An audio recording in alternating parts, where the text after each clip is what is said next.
7 News can reveal what the Prime Minister of Japan told Anthony Albanese over comments that have landed him in hot water. He's accused of making a crude joke at her expense, landing our PM in a diplomatic scandal with one of our closest allies. A podcast exchange about fruit. The Japanese Prime Minister brought a melon. Anthony Albanese now fiercely denying he was being offensively fruity. Did she smuggle it? I don't know. Oh, I'm expecting. Got a couple of melons. She brought two. She brought two, as you do. She just came in looking like Pamela Anderson. She brought two. Yes, really. And they're beautiful. Anthony Albanese insisting he was talking about the $270 crown melons Sanae Takaichi gifted him. Do I have to share it or is it all for me? Even if podcaster and OnlyFans model Nikki Osborne wasn't. I think you'll see that the joke was made by the host. That's pretty clear from the podcast. Not according to former Japanese Ambassador Shingo Yamagami, no fan of the Albanese government, calling the Prime Minister sexist and insulting. I think he is 100% wrong, and we have an excellent relationship with Japan. The Liberal leadership backing the former ambassador. They were grubby, they were inappropriate.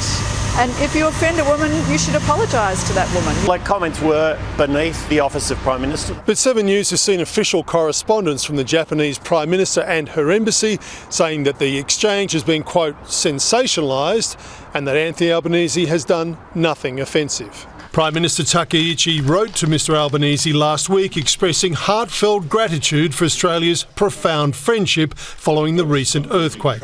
We should continue to work closely together as leaders to further strengthen and deepen this bond. That followed an earlier letter from the Japanese embassy accepting that the podcast exchange had been sensationalised and that Mr Albanese had no ill intention.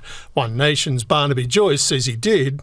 It's just like the Kylie Minogue comment, completely wrong. Though reminded of Pauline Hanson's chat with Tommy Robinson. Barnaby, your leader did a podcast with a convicted criminal who kicked a police officer in the head. Podcasts casting controversy over politics.